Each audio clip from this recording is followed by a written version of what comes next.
Assalamualaikum warahmatullahi wabarakatuh.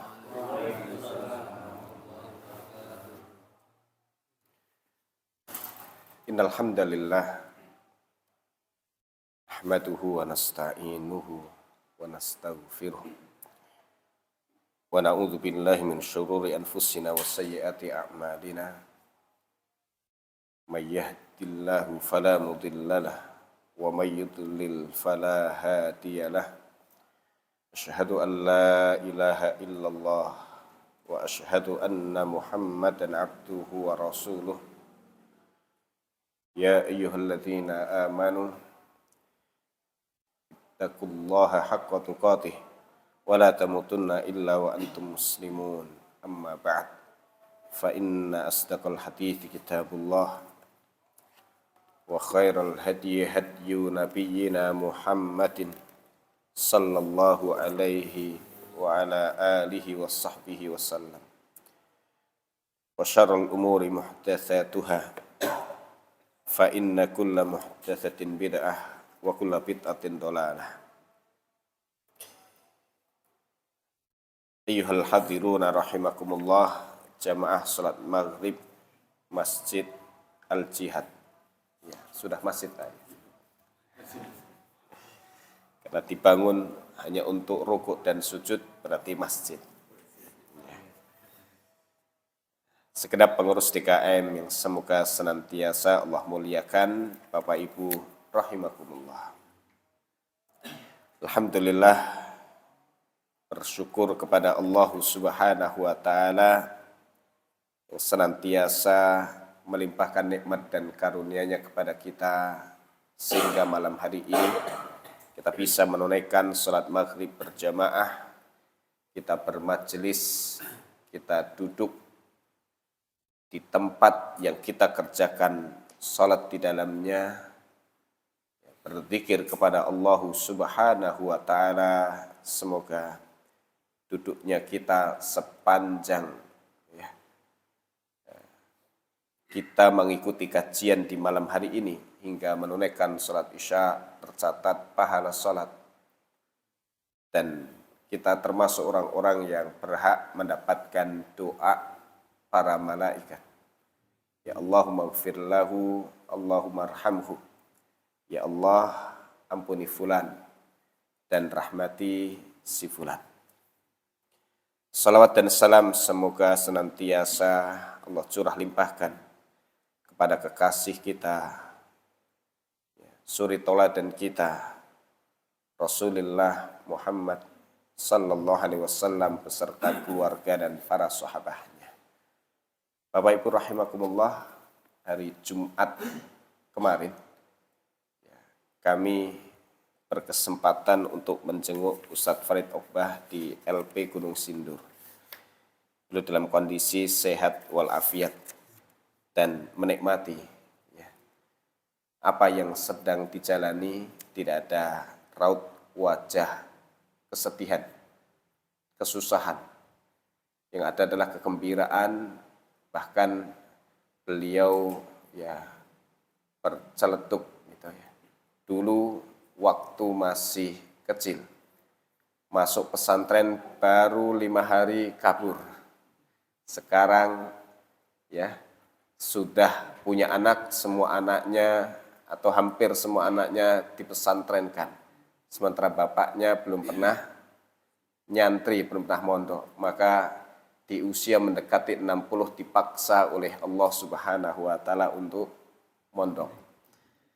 Sehingga bisa menghasilkan kurang lebih 13 karya buku yang insyaallah akan siap untuk dicetak dan betul-betul menikmati. Artinya apa yang sedang dijalani itu adalah takdir dari Allah Subhanahu wa taala yang terbaik, sehingga tidak berkeluh kesah, ridha, dan memanfaatkan kesempatan itu dengan sebaik-baiknya. Hanya satu yang dikeluhkan, nyamuknya, galaknya tidak ketulungan. Mungkin sekarang nyamuknya lagi banyak juga, Pak ya. Iya, cuman di sana katanya ini nyamuknya lebih terlatih. Nggak tahu ikuti pendidikannya di mana. Karena sudah pakai obat nyamuk oles, bakar semprot, ya Pak. dan tidur pun sudah pakai baju tapi masih bisa menyelinap dan cari titik yang tidak ada obat nyamuk olesnya. Luar biasa. Barakallahu fikum. Dan satu pelajaran yang mungkin kami ambil bahwa hakikat dari kemerdekaan seorang makhluk dan seorang hamba Allah Subhanahu wa taala adalah terletak pada hatinya. Terletak pada hatinya. Dan hati yang merdeka adalah hati yang hanya menghadap kepada Allah Subhanahu wa taala semata. Maka Syekhul Islam Ibnu Taimiyah di dalam kitabnya Risalah Al-Ubudiyah belum menyampaikan fal hurriyatul qalbi. Hakikat kemerdekaan adalah kemerdekaan hati. Wal ubudiyatul qalbi. Dan hakikat pengabdian adalah pengabdian hati. Kama annal ghina ghinal qalbi. Sebagaimana kekayaan hakikatnya adalah kekayaan hati. Maka dalam menjalani kehidupan di dunia ini, apabila hati kita hanya kita hadapkan kepada Allah Subhanahu wa taala, fa aqim wajhaka lid-dini hanifa fitratallahi allati fataran nasa 'alaiha. Ya, hati kita hadapkan kepada Allah Subhanahu wa taala dengan siap menjalankan apa-apa yang Allah perintahkan dalam agamanya. Ya, dan tidak dikuasai oleh hawa nafsu dan tidak tunduk kepada siapapun selain Allah, ya, maka dia akan mendapatkan hakikat kemerdekaan. Maka jika merdeka diartikan seseorang bebas berbuat apa saja, tidak ada orang yang boleh mengaturnya, ya, membatasi, ya, gerak-geriknya, ya, bahkan mengancam apabila melakukan pelanggaran, maka dia adalah orang yang salah. Ya, maka setiap kita, Bapak Ibu rahimakumullah, adalah hamba Allah Subhanahu wa taala. Ada yang menghamba kepada Allah Subhanahu wa taala secara umum dalam penghambaan terhadap ketetapan kauniyah Allah Subhanahu wa taala. Ya. Menghamba kepada Allah, tunduk kepadanya terhadap takdir Allah Subhanahu wa taala yang bersifat kauni. Tercipta sebagai laki-laki, tercipta sebagai wanita, tidak punya pilihan. Terlahir dari bapak fulan dan ibu fulanah, tidak punya pilihan. Kita tunduk kepada ketentuan Allah Subhanahu wa taala ini. Terlahir dari orang tua yang Jawa, ya kan? Maka tidak punya pilihan. Ya, saya ingin dilahirkan dari orang tua keturunan Arab, tidak bisa. Semua tunduk kepada Allah Subhanahu wa taala dalam hal ini. Terlahir di hari sekian, jam sekian, tanggal sekian, tahun sekian.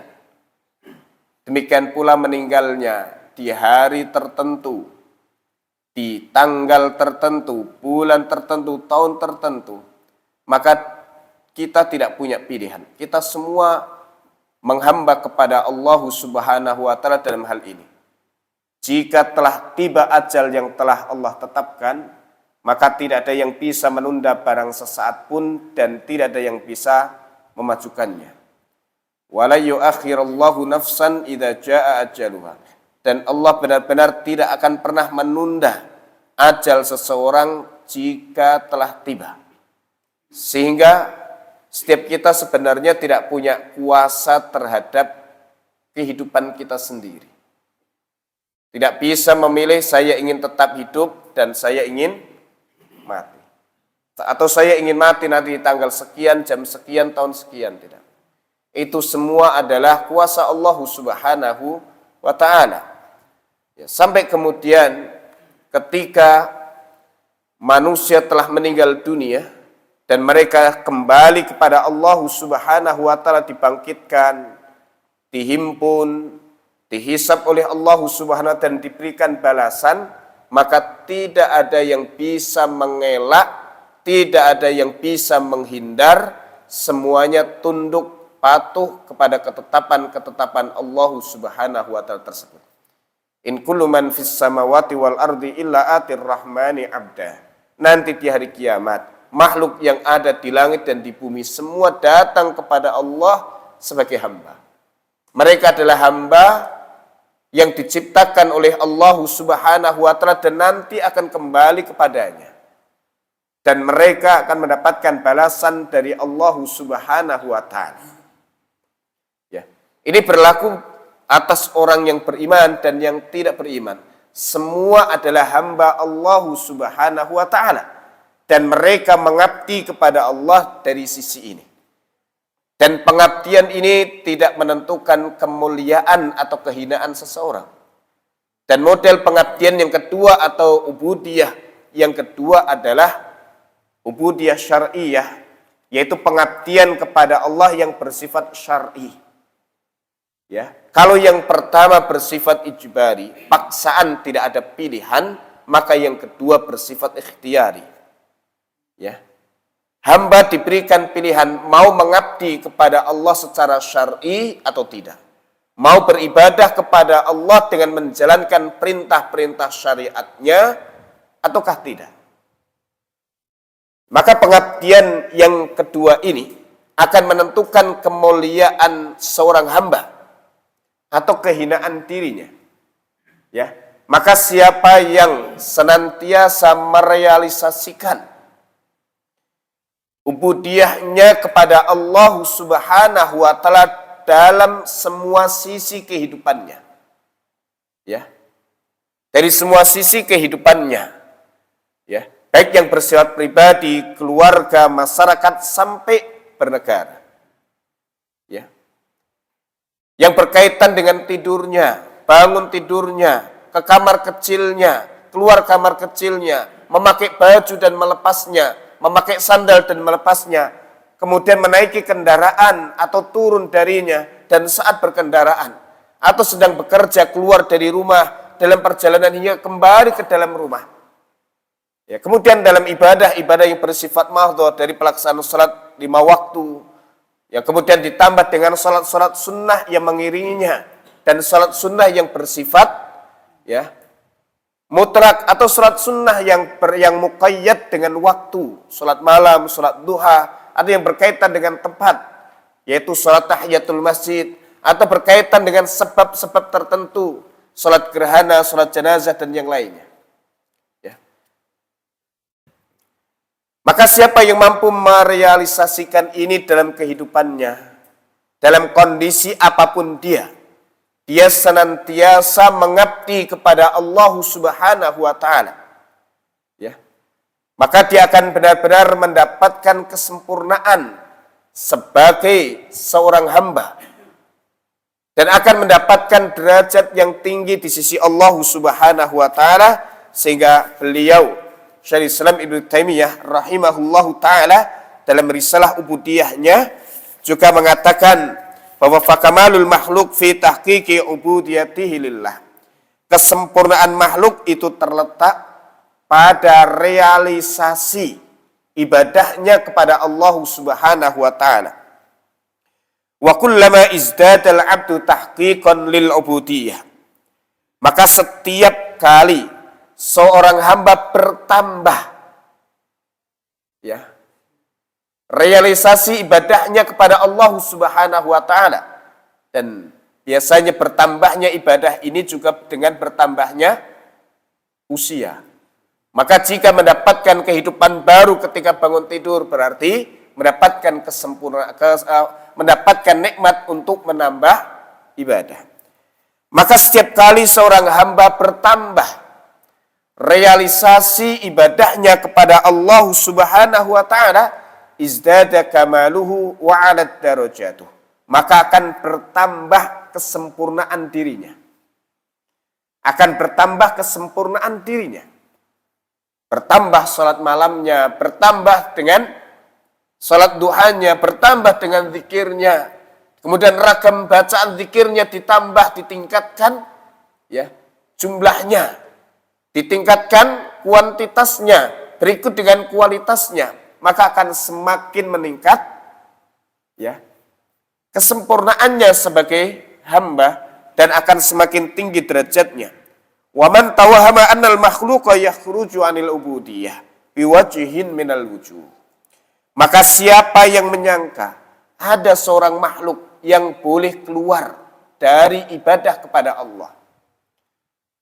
Ya, boleh keluar dari ibadah kepada Allah sudah karena dia sudah pada tingkatan makom hakikat misalnya. Sehingga zikirnya kepada Allah Subhanahu wa taala benar-benar menyatu sehingga hilang kesadarannya, sehingga kemudian Allah merasa bahwa Allah menyatu pada dirinya. Seperti dengan wahdatul wujud atau al-hululiyah. Ya. Lalu merasa tidak lagi berlaku syariat padanya, maka ini adalah min ajhalil khalqi wa adallihim. Ya. Makhluk yang paling jahil dan yang paling sesat. Apalagi kemudian telah sampai kepadanya syariat. Lalu kemudian dia merasa bahwa tidak lagi kita terbebani untuk menjalankan syariat tersebut. Ya. Karena merasa belum tegak ya. Kepemimpinan Islam, pemerintahan Islam, maka sholatnya juga tidak wajib. Ya. Sebagaimana paham yang ya, juga pernah tersebar dari Az-Zaitun yang sedang berkasus. Au annal khuruj anha akmalu fahuwa min ajalil khalqi wa adallihim. Atau dia menyangka bahwa dengan tidak beribadah maka dia akan semakin sempurna, akan semakin mulia. Maka ini adalah makhluk yang paling jahil dan paling sesat. Ya, maka ada yang kemudian melepas jilbabnya, melepas kerudungnya, lalu merasa dengan itu dia semakin mulia. Ya, dia disanjung, diberikan tempat, dipromosikan oleh pemuja-pemuja syahwat, pemuja hawa nafsu. Karena sesama pemuja hawa nafsu. Ya. Demikian pula nanti berkaitan dengan hal-hal lainnya.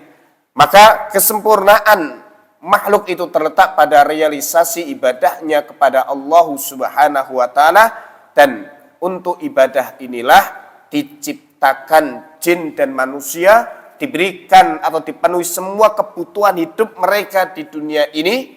Bahkan Allah ciptakan apa yang di langit dan di bumi ditundukkan kepada manusia untuk menyempurnakan tugas ibadah ini. Wa ma khalaqtul jinna wal insa illa liya'budun. Tidaklah aku ciptakan jin dan manusia kecuali hanya untuk beribadah kepadaku. Adz-Dzariyat ayat 56. Ya. Ini hamba. Jadi status kita adalah hamba. Kalau hamba secara bahasa artinya budak. Abdun adalah budak. Dan setiap kita adalah budaknya Allah Subhanahu wa ta'ala. Maka kita tidak bisa merdeka dari Allah Subhanahu wa ta'ala. Tapi merdekanya seorang muslim adalah dengan menyempurnakan ubudiyahnya kepada Allah Subhanahu wa ta'ala dan memurnikan ibadahnya hanya kepada Allah Subhanahu wa ta'ala.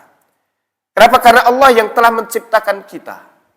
Dan Allah sebutkan dalam ayat pertama di Al-Quran yang berisikan seruan. Ya, dalam surah Al-Baqarah ayat yang ke-21. Ini ayat secara urutan, ayat pertama yang berisikan seruan. Ya. Berisikan seruan. Yaitu seruan dari Allah Subhanahu wa ta'ala kepada makhluk. Kepada manusia. Ya ayyuhan nas, u'budu rabbakumul ladzi khalaqakum wal ladzina min qablikum la'allakum tattaqun. Alladzi ja'ala lakumul arda firasya was samaa'a binaa'a wa anzala minas samaa'i maa'a fa akhraja bihi minats tsamarati rizqan lakum fala taj'alu lillahi andada wa antum ta'lamun. Al-Baqarah ayat 21 dan 22. Ya. Mas Anu enggak bawa terjemah? Ya.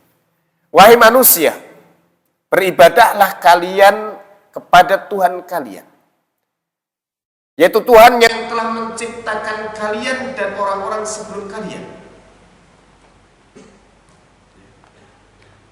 agar kalian bertakwa,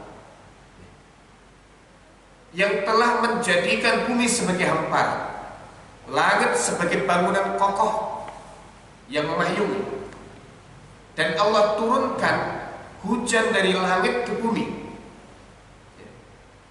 Dengan hujan itu Allah keluarkan bermacam buah-buahan, dan dikeluarkan buah-buahan itu rizqan lakum, sebagai rizki untuk kalian.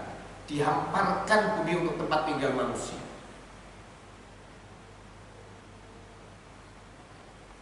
Maka fala taj'alu lillahi andada wa antum ta'lamun. Jangan kalian jadikan tandingan-tandingan bagi Allah. Jangan menuhankan selain Allah Subhanahu wa ta'ala, jika kalian orang yang mengetahui. Dan ini seruan pertama ya dalam Al-Quran secara urutan yang berisikan seruan ibadah kepada Allah Subhanahu wa ta'ala dengan disertai keterangan. Kenapa kau harus ibadah kepada Allah? Karena Allah yang telah menciptakan kalian dan orang-orang sebelum kalian. Allah yang menciptakan bumi sebagai tempat tinggal, langit Allah ciptakan untuk memayungi manusia. Ya. Dan dari langit itu, wa fis samaa'i rizqukum, di langit itu terdapat rezeki kalian. Ya, sumber rezeki yang utama adalah air. Dari mana air itu datang? Dari langit diturunkan ke bumi. Dan makna yang kedua, wa fis samaa'i rizqukum, rezeki kalian itu ditulis di langit. Zat yang di langit itulah yang menentukan rezeki kalian. Maka apabila mengharapkan rezeki, minta kepada zat yang mengabarkan dirinya beristiwa di atas arsy. Ya. Ini kabar dari Allah Subhanahu wa ta'ala tentang rububiyahnya. Ya. Karena sejatinya manusia itu tidak mampu mencukupi kebutuhan dirinya ya, tanpa pemberian dari Allah Subhanahu wa ta'ala. Ya. Maka disebutkan dalam surah Fatir ayat yang ke-15, ya ayyuhan nas antumul fuqara'u ila Allah wallahu huwal ghaniyyul hamid. Iyyasha yudhibukum wa ya'ti bi khalqin jadid. Wa ma dzalika 'ala Allah bi'aziz. Wahai manusia, kalian semua itu fuqara. Fuqara itu jamak dari fakir. Apa artinya fakir? Miskin, tidak punya apa, butuh. Ya, tidak mampu mencukupi kebutuhan sendiri sehingga dia butuh kepada zat yang bisa mencukupkan untuk dirinya. Itu fakir. Ya. Kalian semua itu fakir kepada Allah Subhanahu wa ta'ala. Kalian tidak mampu untuk memenuhi semua kebutuhan diri kalian sendiri. Dan kebutuhan kemaslahatan kalian itu ada di tangan Allah Subhanahu wa ta'ala. Maka biyadihil khair, di tangan Allah lah terdapat kebaikan untuk kalian. Ya. Sementara Allah Subhanahu wa ta'ala al-ghani, maha kaya, tidak butuh kepada kalian. Ketika Allah memerintahkan jin dan manusia untuk ibadah kepada Allah, ya. Dalam surah Adz-Dzariyat ayat 56, wa ma khalaqtul jinna wal insa illa liya'budun. Tidak aku ciptakan jin dan manusia melainkan supaya mereka beribadah kepadaku. Lalu di ayat berikutnya disebutkan ma uridu minhum mir rizqi wa ma uridu ayyut'imun. Aku tidak mengharapkan rezeki dari mereka. Dan aku juga tidak berharap mereka memberi makan kepadaku. Allah kabarkan bahwa perintah ibadah ya kepada manusia dan jin ya, bukan untuk kepentingan Allah Subhanahu wa ta'ala, karena Allah maha kaya. Ya, ibadahnya mereka tidak menambah kekuasaan Allah dan kufurnya mereka juga tidak mengurangi kekuasaan dan kekayaan Allah Subhanahu wa taala. Karena war-razzaqu dzul quwwatil matin, Allah lah sang pemberi rezeki dan memiliki kekuatan yang dahsyat yang luar biasa. Baik, barakallahu fikum. Ya.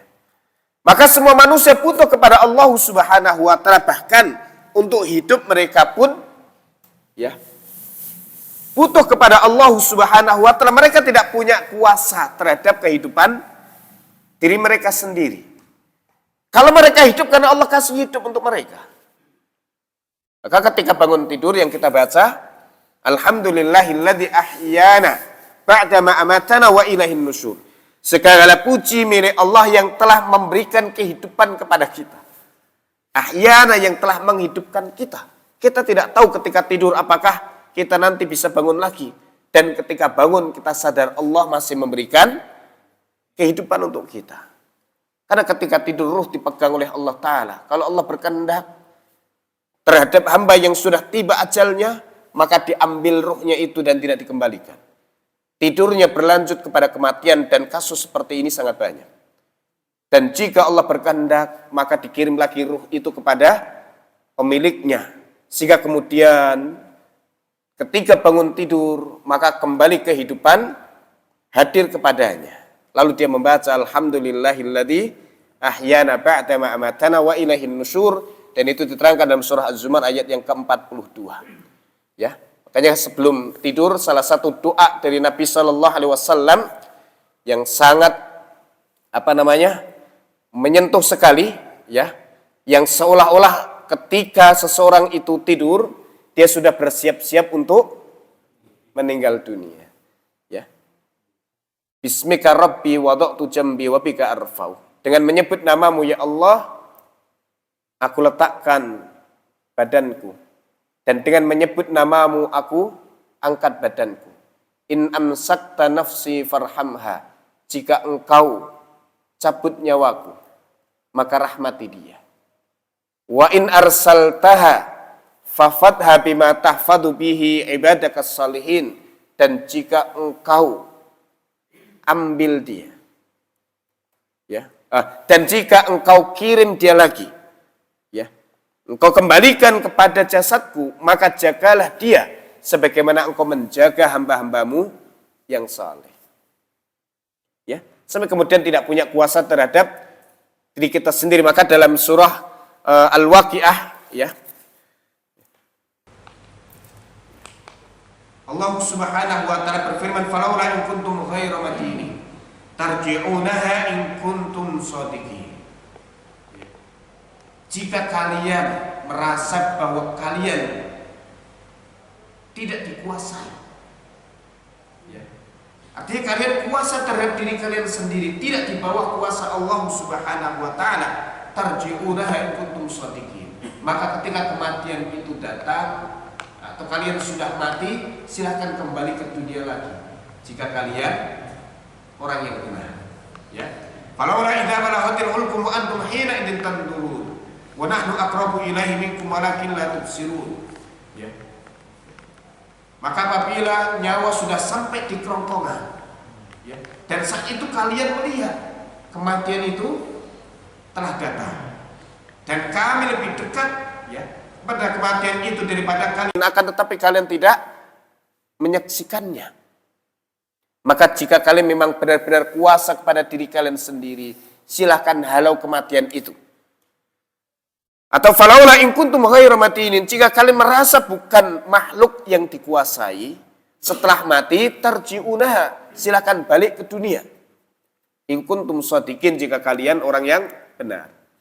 Ya, tapi tidak ada orang yang bisa menghalau kematian, dan tidak ada satu kekuatan pun yang bisa mengembalikan seseorang ke dunia lagi setelah kematiannya. Ya, setelah kematiannya. Nah, ini menunjukkan bahwa makhluk manusia itu tidak punya kuasa atas dirinya sendiri. Lalu apa yang bisa disombongkan oleh dia? Maka dalam hadis di Arba'in Nawawiyah, ya. Hadis yang cukup panjang yang menunjukkan butuhnya hamba kepada Allah Subhanahu wa taala, ya.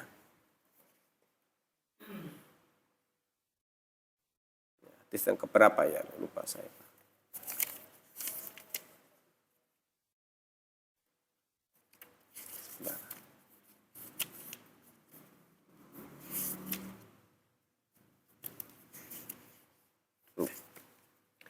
Hadis yang ke-24 dari Arba'in Nawawiyah dari Abu Dzar Al-Ghifari radhiyallahu taala anhu, dalam hadis qudsi Allah taala berfirman, ya ibadi kullukum dhal illa man hadaitu. Wahai hamba-hambaku, kalian semua adalah orang yang tersesat kecuali yang aku beri petunjuk. Fastahduni ahdikum, maka mintalah petunjuk kepadaku, niscaya aku tunjuki kalian.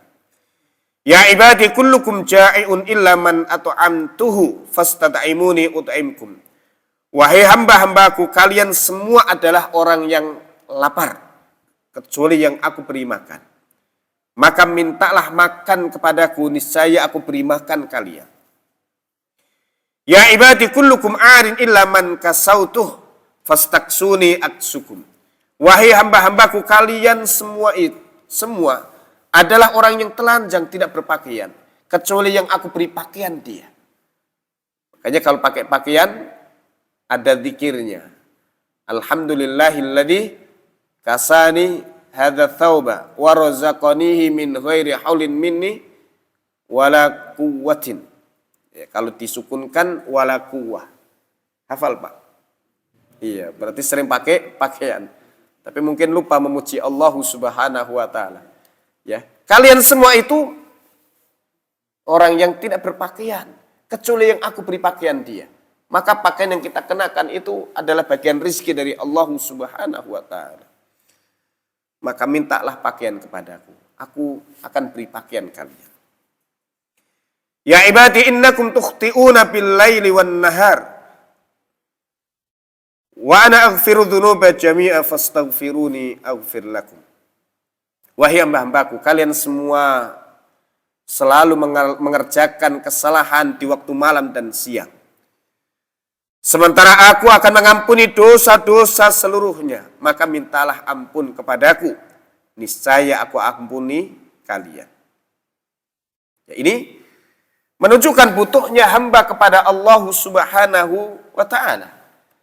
Sehingga apabila ada hamba yang merasa dirinya tidak harus ibadah kepada Allah Ta'ala dan tidak harus minta kepada Allah Subhanahu wa Ta'ala, maka dia disifati sebagai orang yang sombong.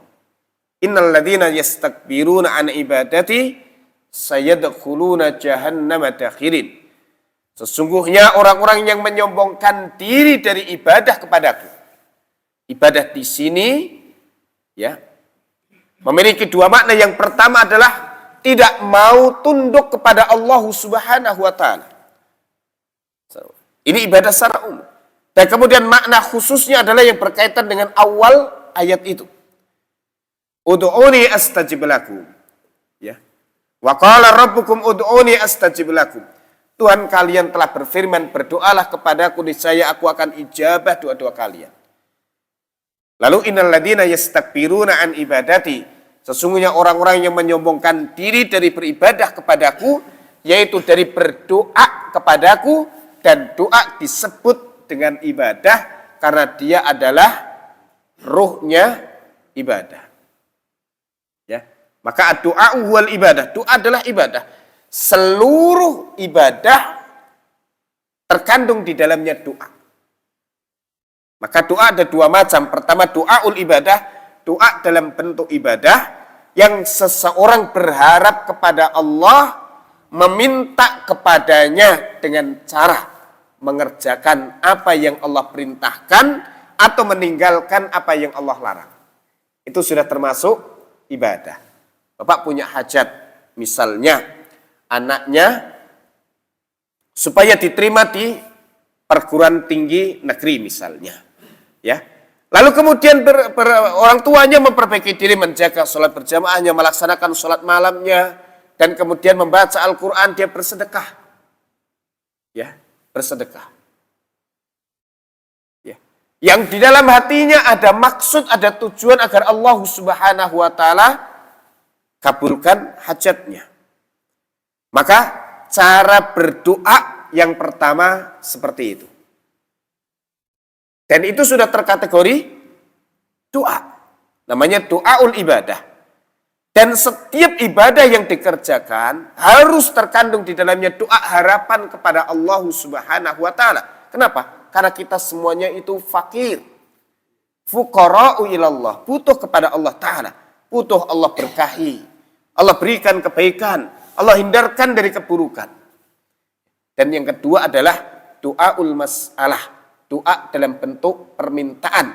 Yaitu ketika seseorang punya hajat kepada Allah Subhanahu wa taala, ada kebutuhan dalam hidupnya, maka dia angkat tangan, ya Allah, dengan namamu yang maha indah, sifatmu yang maha tinggi, ya, engkau limpahkan salat dan salam atas Rasulmu dan keluarganya, aku minta kepadamu. Aku minta kepadamu. Ini namanya doa al-mas'alah. Ya.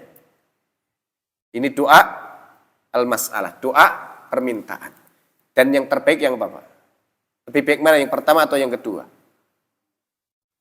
Ya. Dua-duanya baik. Yang terbaik adalah menggabungkan keduanya. Ya. Ya, dua-duanya, Pak. Itu akan lebih sempurna. Ya. Dan yang kedua, kalau tidak diawali dengan yang pertama, maka dia akan sia-sia. Orang banyak minta kepada Allah Ta'ala, tapi dia tidak mengerjakan sholat, dia tidak melaksanakan puasa, dia tidak mau tunduk melaksanakan perintah Allah Ta'ala, maka doanya akan tertolak. Ya, doanya akan tertolak. Maka yang terbaik dua-duanya disempurnakan, dua-duanya banyak ibadahnya dan banyak doanya. Itulah sifat para sehingga tidak ada satu aktivitas beliau kecuali beliau iringi dengan doa. Baik nanti doanya dalam bentuk permintaan atau doanya dalam bentuk zikir. Ya, itu sebagai bagian daripada permintaan kepada Allah Subhanahu wa taala. Baik, barakallahu fikum. Ya. Ya, sehingga dengan ini dalam menjalani kehidupan, maka jangan pernah merasa kita ini bebas sebebas-bebasnya dan kemudian merasa merdeka dari Allah Subhanahu wa taala. Ya.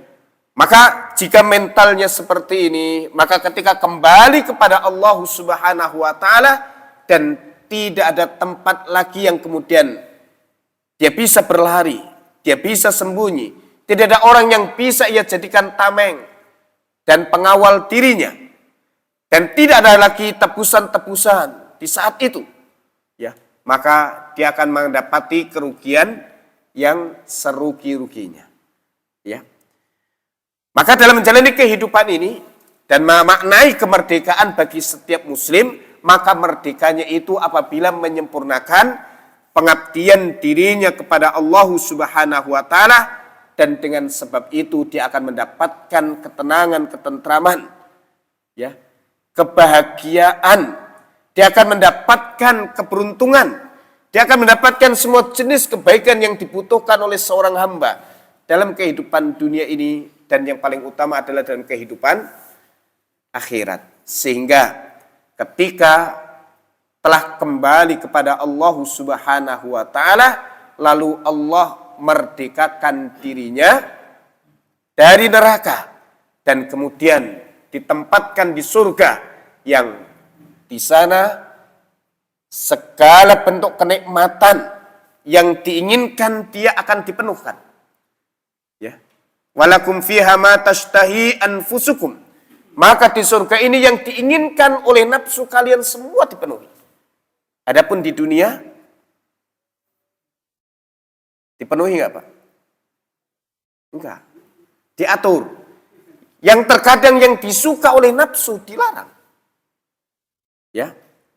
Yang disuka oleh nafsu itu dilarang. Maka dunia bagi seorang mukmin disifati dengan sijnul mukmin, penjaranya orang beriman. Kalau di penjara itu apa, Pak? Diatur.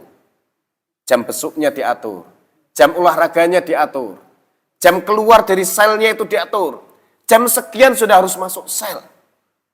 Ya, boleh melakukan ini, tidak boleh melakukan ini. Ada kewajiban setiap pagi begini dan begitulah. Maka di dunia ini kita diatur. Sholat 5 waktu. Sudah masuk waktu sholat, kumandang adzan, sholat. Diatur. Tiba bulan Ramadan, puasa. Tiba bulan Dzulhijjah, laksanakan haji. Ya, itu yang fardu. Ada yang kemudian sunnah, yang apabila kalian kerjakan, kalian akan dapat reward. Kalian akan dapat hadiah lebih. Akan dapat pahala lebih.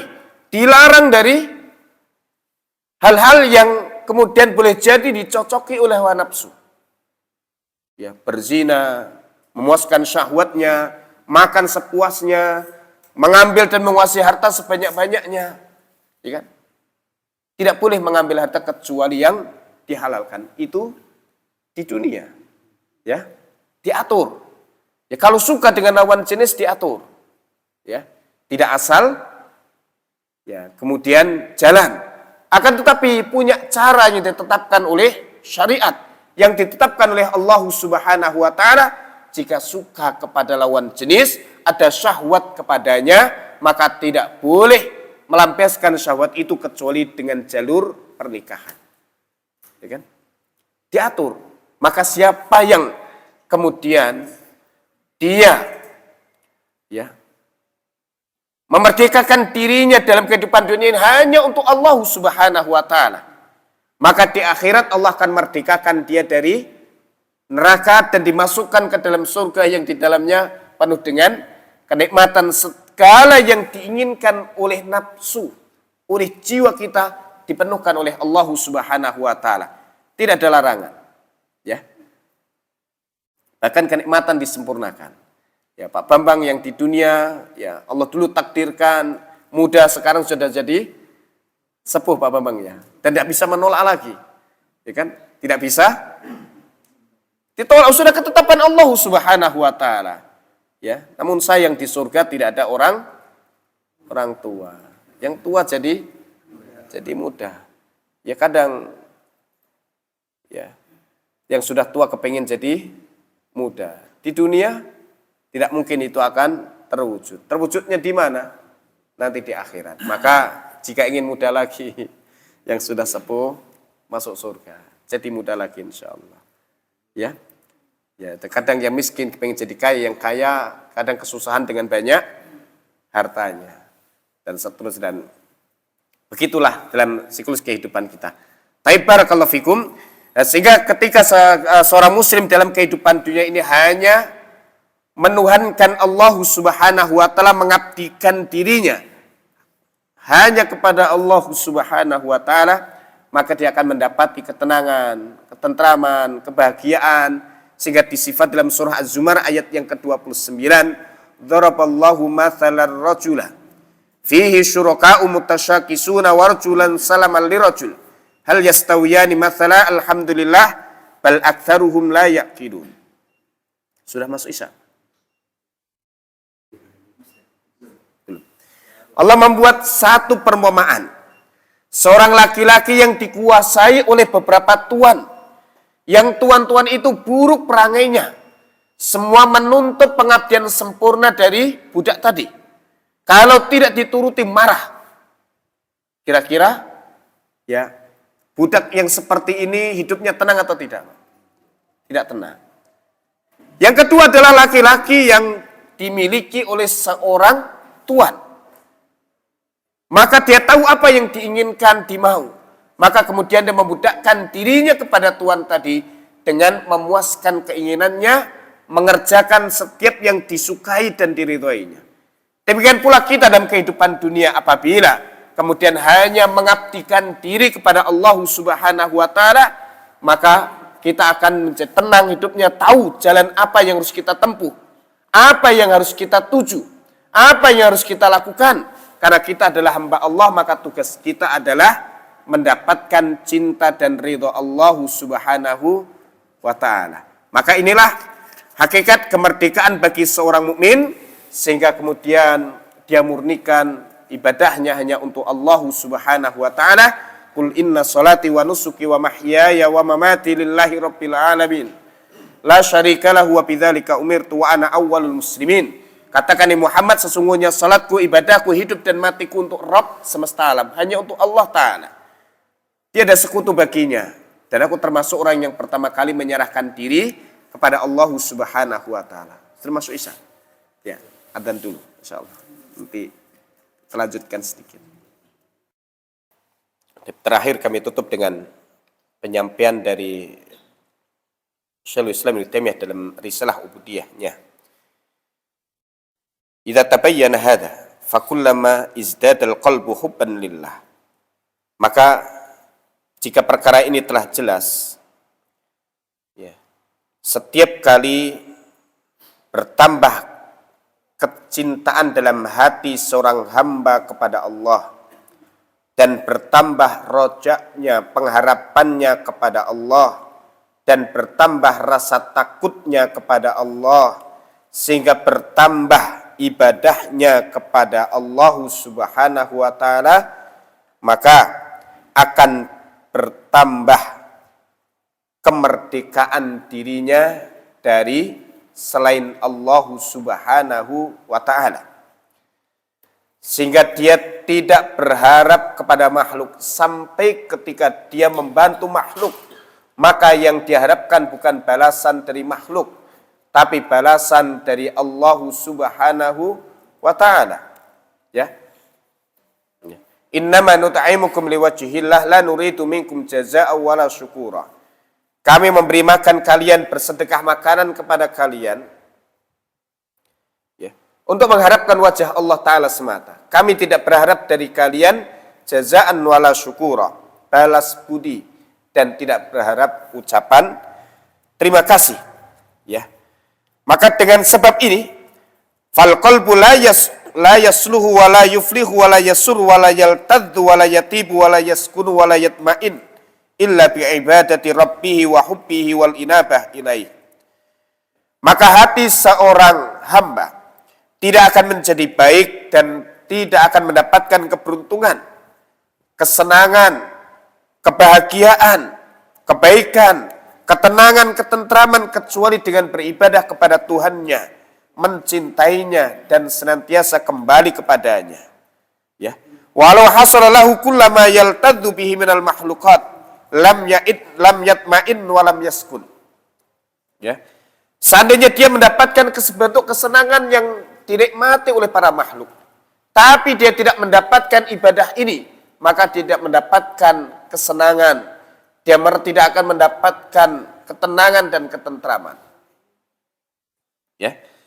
Karena hatinya sudah benar-benar merdeka kepada Allah Subhanahu wa Ta'ala, maka kebahagiaan dirinya adalah ketika bisa mengabdi kepada Allah Subhanahu wa Ta'ala walaupun ia kehilangan sebagian kenikmatan-kenikmatan dunia. Maka sampai beliau Ibnu Taimiyah mengatakan, apa yang bisa dilakukan oleh musuh-musuhku terhadapku? Ya.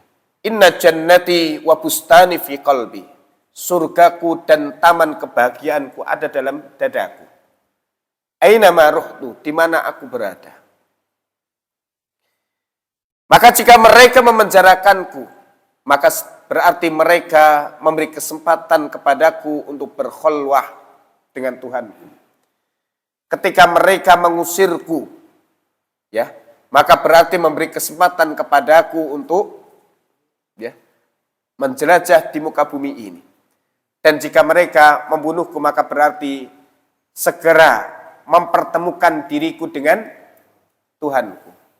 Ya. Maka disitulah kemudian letak kebahagiaan diri sebagai seorang hamba yang tidak bisa diintervensi lebih oleh kepentingan-kepentingan orang lain yang menyimpang dari ibadah. Bahkan disebutkan dalam surah Al-Jathiyah, afara'aita man ittakhadha ilahahu hawah. Tidakkah engkau perhatikan Muhammad, orang menjadikan hawa nafsunya sebagai Tuhannya. Kita merasa bahwa yang jadikan Tuhan itu berhala atau dipertuhankan oleh selain Allah Ta'ala itu adalah patung yang lain. Ternyata ada yang kemudian dipertuhankan oleh seseorang, yaitu berupa hawa nafsunya. Apa yang cocok dengan hawa nafsunya dia kerjakan. Apa yang tidak cocok dia tinggalkan. Maka apa yang kemudian membuat dia senang mengerjakan adalah sesuatu yang disenangi oleh hawa nafsu. Kalau hawa nafsu membenci maka dia tinggalkan. Seorang mukmin tidak seperti itu. La yu'minu ahadukum hatta yakuna hawahu taba'an lima ji'tu bih. Tidak beriman salah seorang kalian sehingga hawa nafsunya mengikuti apa yang aku bawa. Ya, berpakaian diikuti bagaimana pakaian yang mendapatkan kecintaan dan keridhaan dari Allah Subhanahu wa taala. Ya, tidak hanya berpakaian yang disuka oleh dirinya karena ini lagi tren, ini lagi booming dan sebagainya. Wallahu taala alam. Tapi dipersilakan kalau ada yang kita diskusikan sebelum qomah. Ya.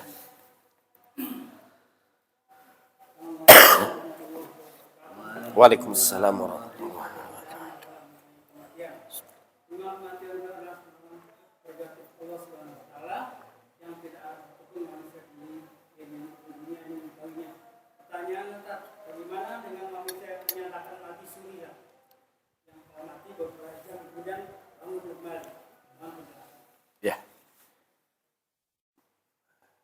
Mati suri sebenarnya dia belum meninggal. Artinya belum tiba ajalnya. Boleh jadi dia mengalami satu kondisi yang kemudian hilang kesadarannya, sebagaimana orang pingsan, sehingga kemudian melemah kerja jantungnya yang tidak terdeteksi oleh dokter yang memeriksanya, sehingga kemudian dia diputuskan atau didiagnosa adalah dia meninggal dunia. Tapi setidaknya dia belum meninggal dunia. Nah, tapi ketika dalam kondisi seperti itu boleh jadi kemudian dia mengalami satu kondisi-kondisi ghaibiyah yang tidak dialami oleh orang yang tidur secara normal, dan bahkan dalam tidur kita yang biasa pun terkadang kita mendapati mimpi-mimpi yang sebagian mimpi itu adalah berisikan kebenaran, yaitu ilham dari Allah Ta'ala untuk seorang hamba. Atau terkadang di dalam tidur kita diganggu oleh setan, ya, yang kemudian merasa bertemu dengan sesuatu yang menyeramkan, ya kan? Atau kemudian yang ketiga, karena kita lagi memikirkan sesuatu, kepingin sesuatu, atau kemudian habis melihat atau mendengar sesuatu yang kemudian hadir itu di dalam tidur kita. Ini disebut dengan bunga-bunga tidur. Dan tiga-tiganya ini punya hukum. Jadi mimpi pun ada fikihnya. Kalau mimpi yang baik, yang benar, ya, yaitu mimpi yang mengarahkan seseorang itu kepada kebaikan. Ya, contohnya adalah bertemu Rasulullah Sallallahu Alaihi Wasallam. Ya, itu termasuk mimpi yang baik dari Allah Ta'ala, termasuk ilham dari Allah Ta'ala untuk seorang hamba. Dan bahkan nanti di akhir zaman banyak fitnah, Pak. Saat ilmu itu tidak lagi dijaga amanahnya, sulit menemukan kebenaran dari orang-orang yang berpidato di atas mimbar. Maka sumber kebenaran yang otentik yang Allah jaga untuk seorang mukmin adalah melalui mimpinya. Hampir mimpi seorang mukmin itu tidak dusta di akhir zaman. Sehingga kemudian bisa mengetahui si fulan itu buruk, jangan bersama dengan si fulan. Ya, yang petunjuk Allah Ta'ala itu datang melalui mimpi, dan mimpi adalah satu dari 46 tanda kenabian.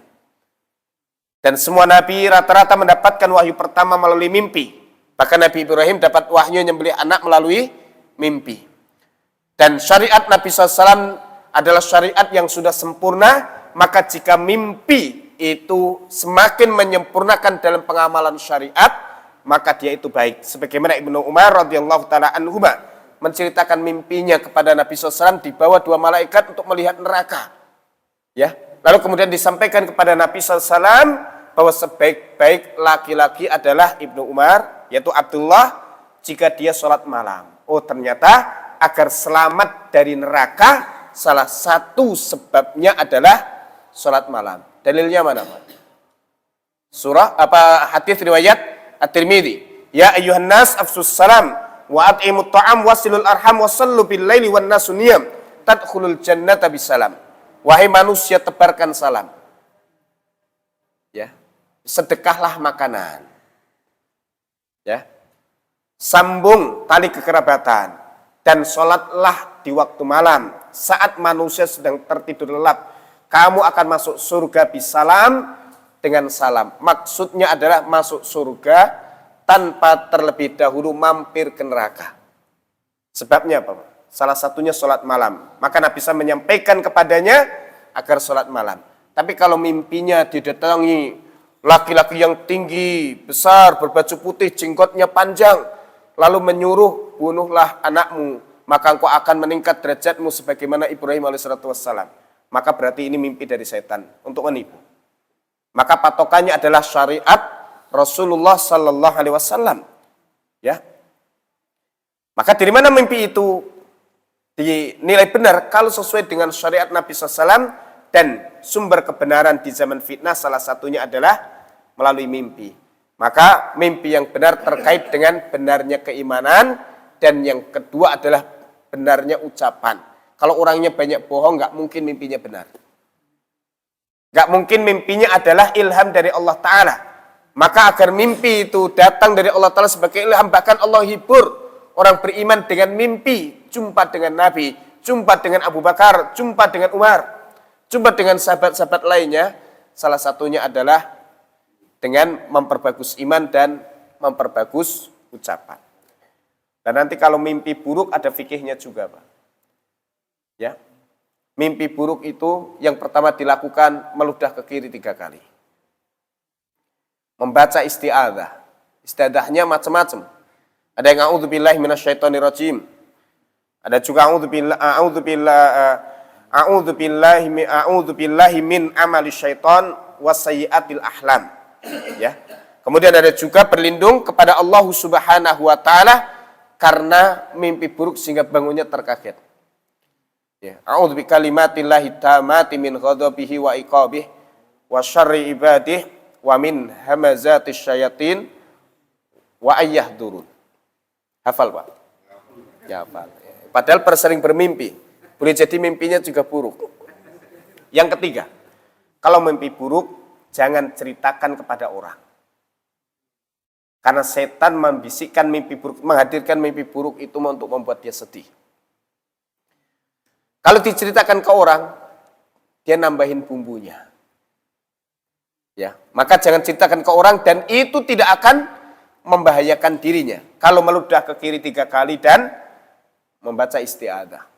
Yang keempat, kalau tidur mimpi buruk, rubah posisi tidur. Bantalnya dirubah, posisinya dirubah. Yang kelima, kalau ingin menyempurnakan kebaikan, maka wudhu dan sholat, tapi tidak harus yang kelima. Tapi demikian yang dapat kami sampaikan. Dan mulai siang tadi terasa batuk dari luar, masuk ke rumah kena kipas angin, masuk angin, berarti sudah tua. Tapi demikian kurang lebihnya, mohon maaf. Kita akhiri dengan kafaratul majlis. Subhanakallahumma bihamdika asyhadu an la ilaha illa anta astaghfiruka wa atubu ilaik. Wassalamualaikum warahmatullahi wabarakatuh.